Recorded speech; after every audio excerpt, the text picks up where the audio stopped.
பெரும்பாலும் உங்களிடம் medical insurance policy நான் வச்சிருக்கிறேன், டாக்டர் என்னை காப்பாற்றிடுவார். இது சரியான எண்ணம் தானா? இறைவனுக்கு பொருத்தமான எண்ணம் தானா? உங்களை பாதுகாப்பவன் உங்களை படைத்தவனா, அல்லது உங்களை துண்டு துண்டாக வெட்டி கூறு போடுவானே அவன் உங்களை பாதுகாப்பான் என்று நீங்கள் நினைத்துக் கொண்டிருக்கிறீர்கள்? எப்படி நீங்கள் அறுவை சிகிச்சைக்கு சம்மதிக்கின்றீர்கள்? உடலிலிருந்து ஒரு பாகம் வெட்டி எடுக்கப்பட்டு விட்டது, நான் சுகமடைந்து விட்டேன் என்று நீங்கள் இருக்கின்றீர்களே. ஒரு தைராய்டு, ஒரு டான்சில்ஸ், ஒரு வயிற்று வலியின் காரணமாக இரைப்பையை வெட்டி விடுவது, குடலில் ஒரு புண் காரணமாக குடலை வெட்டி விடுவது, சுகமாக்கி விட்டேன், பிறகு வளர்ந்து விட்டது, பரவி விட்டது, இனி ஒன்றும் செய்ய முடியாது.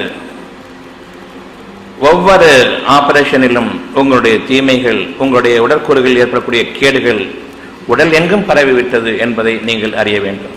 கேன்சர் மட்டும் கிடையாது, புற்றுநோயின் மீது நீங்கள் கத்தியை வைத்த பிறகு அது பரவிவிடும். ஒரு பயாப்சி டெஸ்ட் எடுக்கிறதுக்காக சதையை கிள்ளி எடுத்தாலும் சரி, அந்த புற்றுநோய் அப்பொழுதுதான் பரவ செய்யப்படுகிறது. எனவே நீங்கள் அறிய வேண்டும், ஒரு வியாதி உடலில் ஏற்பட்டால் அது உடல் மொத்தத்தையும் பாதிக்கிறது.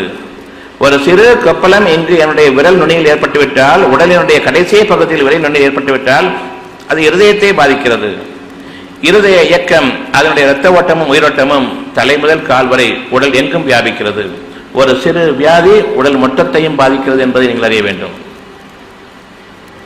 எனவே இந்த விரலை வெட்டிவிட்டால் சரியாகிவிடும், ஒருபோதும் இல்லை. பொறுமை என்ற ஒன்று இல்லை. படிப்படியாக உங்களுடைய கஷ்டங்கள் அதிகமாகிக் கொண்டிருக்கின்றன.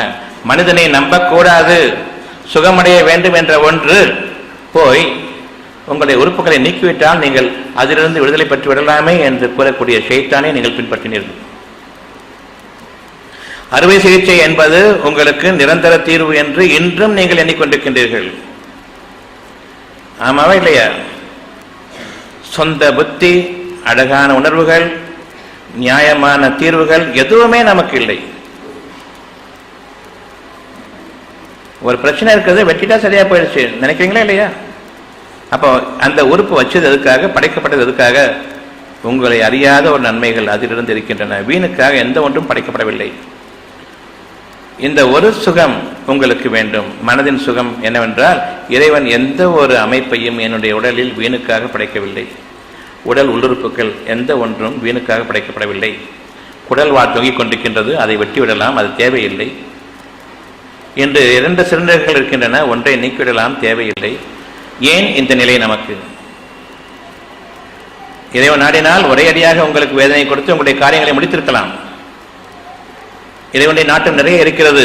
நீங்கள் படிப்படியாக அதிகரித்துக் கொண்டு வரும்பொழுது எந்த ஒரு வழிமுறையும் உங்களுக்கு உதவி செய்ய முடியவில்லை என்பதை நீங்கள் ஆரம்பத்திலே அறிந்து கொள்வதற்காக வேண்டி, நான் ஒரு தொண்டை வலியின் காரணமாக சிரமப்படுகின்றேன், டாக்டர்களை நம்புகிறேன், ஸ்பெஷலிஸ்ட் டாக்டர்களை, அங்கு சென்றேன், சரியாகவில்லை, கொஞ்சம் அதிகமாகிவிட்டது.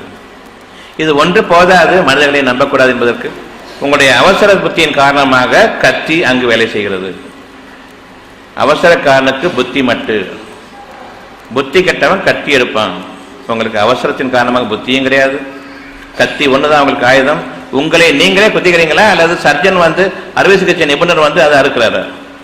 நீங்க இன்வைட் பண்றீங்களா, அல்லது அவர் கூப்பிட்டு இருக்கிறாரு? இந்த ஒரு சிறு அளவு கூட நான் யோசிக்க முடியவில்லை.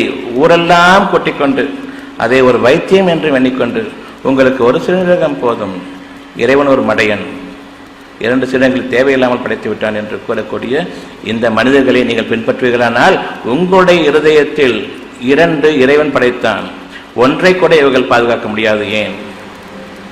அறுவை சிகிச்சையை போன்ற ஒரு புத்தி கெட்ட மருத்துவம் கிடையாது, அறிவு கெட்ட மருத்துவம் கிடையாது. ஆகவே புத்தி கெட்டவன் கத்தி எடுப்பான் என்ற அந்த ஒரு உண்மைக்கு நீங்கள் செவி சாய்ப்பீர்களானால், அந்த உண்மையின் பக்கம் நிலைத்திருங்கள். ஷைத்தான் உங்களை கத்தியை கொண்டு தீண்ட மாட்டான். நன்மைகளின் பக்கம் நாம் திரும்ப வேண்டும். எனவே உங்களுடைய இறைவன் பக்கம் திரும்புங்கள், அங்கு உங்களுக்கு வழி இருக்கிறது.